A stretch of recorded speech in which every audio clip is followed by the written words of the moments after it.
jo mare. Uj, mare, Maqedonisë, ty këngëtarët, e me të rre vetën.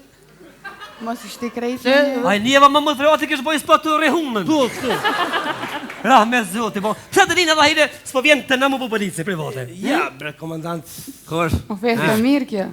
Unë e silna më mirë më bo polici, i respektoj më sa Ah, këta kam Pendreku të vërti, ku. Si shkan, komandant? Ku është të shkani? Ja, që është e gatë, ke rrim Pendreku mirë, s'ka e gatë.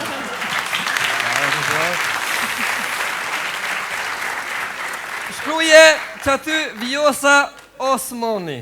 Vjosa Osmani, deputete e LDK-s, kryetar Isa Mustafa. Vjosa Osmani, mosha. Atë kom thonë, mos me vetë gratë, ku s'far mosha e kanë. Hajman, marrë është, ti nëzivë, s'do të vjetë nëzivë. Falë, s'fa gjenerate je? 82. 82 shkruje. 82, okej.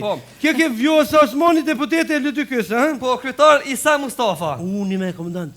Ku shumë bre që kjo Isa Mustafa? Si është me kosa Isa? Ku shumë është? Kryeministri ardhë shumë i Kosovës, kështu që mësau se kemi marrë për tyre. A benin? Shkruja ty, Isa është ky. Kryetari komunës, okej. Komandant, me të vetë. Hajde që ka vetëm. Ndrani kom dre se dyqysh. Zotin është nështë mësë mërzim, një ajnë mirë, që s'ka lutë. Ndrani, që ti këtë dira. Hajde, që përdojnë. Me të vetë, komandant, se... Ajtë kalëzën drejt, e di që të mbrant, ja. Kosh, cili politikani Kosovës pëlqe ma shumë? Ja, nuk hi politikon, ja, mësë më ngosht, asë e sinjë, valoj. Nësë Pendreku se kam me vetë, mësë më shtin. Po e di që sin politika, sonë sin politike krejt, po... Tash po kam qef me ditë. Pasha zote, i qërë të pipje balidë, na i majnë mirë. Mirë, faleminderit. Jo si o Vjosa këtu. Jo për si është. Për me jo si o Vjosa këtu, se u që kemi e ndëraj. Jo si është e LDK-s. Jo si në pozit. Po, me fatë me limën nuk po.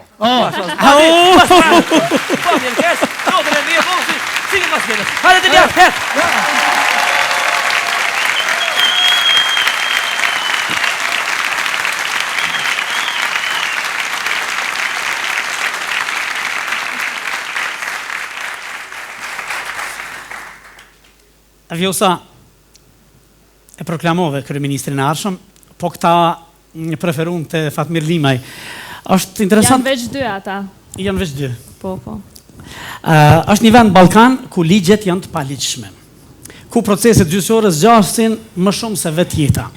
A keni menduar ndonjëherë si juriste që jeni, edhe si grup politik në Kosovë, që drejtësia në Kosovë më në fund do të rregullohet? A keni ofru ndoj model si opozita, apo prisni vetëm kur vinin pushtet bëni diçka në të drejtim? Në fakt edhe sa kemi qenë në qeveri, ju e dini Ministria Drejtësisë është udhëheq nga zonja e nderuar Nekibe Kelmende, cila fatkeqësisht nuk është më me ne, por ka dhënë një kontribut të jashtëzakonshëm në përforcimin e sundimit të ligjit në Kosovë. Edhe pse gjyqësia e prokuroria nuk janë domosdoshmërisht në kompetencat Ministrisë Drejtësisë, është bën një reformë me qenë se të gjithë gjyqtarët edhe prokurorët në atë kohë kam pas nevojë me him një farë procesit të skenimit, do të që të shihet kush është i përshtatshëm për punë dhe kush i plotson kriteret. Mirë, po ajo çka i mungon sot vërtet gjyqësisë është inkuadrimi i gjeneratave të reja. Dhe këtu duhet punojmë të gjithë, sepse ju e keni pa që ka shumë donatorë në Kosovë, mirë po shumica e donacioneve shkojnë në kapacitetet ekzistuese, kështu që insistimi im është që donacionet të shkojnë në fakultetin juridik, që të prodhojmë kuadrat mirë, që në momentin që ata ta përfundojnë fakultetin të jenë të gatshëm që të kontribojnë në gjyqësor. Dhe dyta, ju e dini që virusi më i keq është virusi i korrupsionit, ai virus ka hyrë tashmë në gjyqësinë kosovare dhe ka ndërhyrje të jashtëzakonshme politike, dhe ajo e krijon këtë lëngimin që e thatë ju më herët. Po ne vetëm po lëngojmë, po flasim, po trumbetojmë për të gjitha këto. Gjyqësori i pavarur. Po ky gjykatësi, a do të plotësojë një normë, a kontrollon dikush? Ne s'kemi mendoj normim në këtë drejtim. Dhe lëndët grumbullohen, vitin e parë thojnë 100.000, pastaj 200.000, pastaj 300.000. Në anën tjetër, kjo pavarësi, a do të jetë krejtë ndarë nga shteti? Nëse do të jetë krejtë ndarë nga shteti, kush do të kontrolloj këtë, megjithatë këtë pavarësi? Kjo pavarësi po shndrohet në një lloj pavarësie individuale. Jo nga shteti, nuk thash ndarë nga shteti, por duhet domosdoshmërisht të jetë ndarë nga qeveria, kështu është në çdo vend demokratik. Ne kemi Këshillin Gjyqësor të Kosovës, që është një organ i pavarur i cili kontrollon veprimet e gjyqtarëve, pastaj Këshilli Prokurorial që kontrollon veprimet e prokurorëve. Në momentin që një gjyqtar korruptohet apo vepron në mënyrë jo etike, i takon këshillit gjyqësor si organ i pavarur, po them prap, që të filloj masa disiplinore deri tek fillimi i hetimeve nga ana e prokurorisë. Fatkeqësisht rastet e tilla kanë qenë shumë të rralla, unë po e them kjo ndodh kryesisht për shkak të ndërhyrjes politike që e bën qeveria në gjyqësor. Nëse ajo nuk do të ekzistonte, atëherë gjyqtarët do ta kishin shumë më të lehtë që të punonin. Po ju keni drejt sepse vërtet kjo varet edhe nga integriteti personal i secilit person. Nëse dikush pranon të shkojë ta kryejë punën e gjyqtarit, duhet ta di që mos të bëj pre asnjë kërcënimi. Dhe duhet ta çojë detyrën e vet deri në fund vetëm në përputhje me ligjet e kushtetutën e jo mbas të asaj çka i thonë telefonatat prej qeverisë. Afrodita, në jetën tuaj, në punën tuaj, se ju jeni realisht biznesmene, a ju ka penguar diçka gjyqësori, gjyqësia në Kosovë për shkak të shtyrjes afatave, apo neglizhencës, apo? Në realitet nuk kemi pas ndonjë problem konkret, se janë probleme që ballafaqohesh në çdo sferë në jetë. Privatisht ndoshta kam pas një problem në komunikacion që më ballafaqu në gjyqësi, edhe në fakt gjykatja femër ka qenë shumë korrekte dhe profesionale.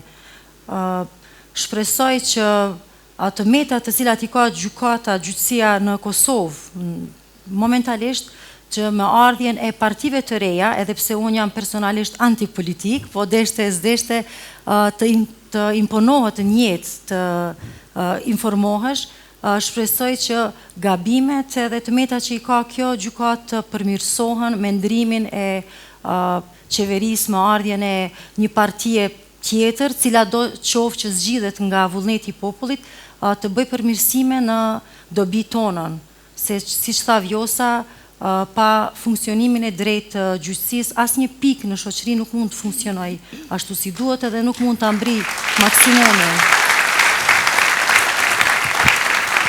Që ta e more me veti, si duket tha partitë e reja, po ju prit ka me arë në pushtet. Jo, është vërtet mirë që çdo shoqëri të ketë edhe njerëz që nuk janë të inkuadruar. Unë mendoj që Afrodita e bën një punë shkëlqyeshme në profesionin e saj dhe kështu e jap kontributin e vet për shoqëri. Mirë, po natyrisht që ne jem krahapur për kuadra të tillë, cilët janë shembull për gjeneratat e reja dhe ka çka t'i jap Kosovës edhe ta shëtutje. Po kuptohet vendimi i saj se çka vendosën tani. Vjosa Osmani, jo hezituese, plot vetë besim në jetë. Po apo jo? Absolutisht po. E ashpër, po apo jo? Vetëm ndaj PDK-s. Këtë njerin me cilin po sa jeni martuar, ku e gjete? Në parlament jo? Apo të gjetja i ty? Në fakt në ndërtesë parlamentit. Ndërtesë parlamentit. Sillet e pështillet që aty diqka? Më ka gjetë ai mund, fakt, po kjo ka qenë kohën kur jemi njoftu.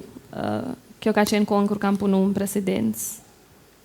Po ka qenë ndërtesa e parlamentit. Jetë gjatë e të lumturisht e knasi që ju kisha mysafire këtu në Shumë faleminderit. E masi, fërki e martue, do të shkonte një kongë, dhe atë kongë do të në sjell Korab Shaqiri. Faleminderit. Sepse me Korabin do të bisedoj më vonë, e pra zonja zotri në ndër trokitje tuaja, Korab Shaqiri.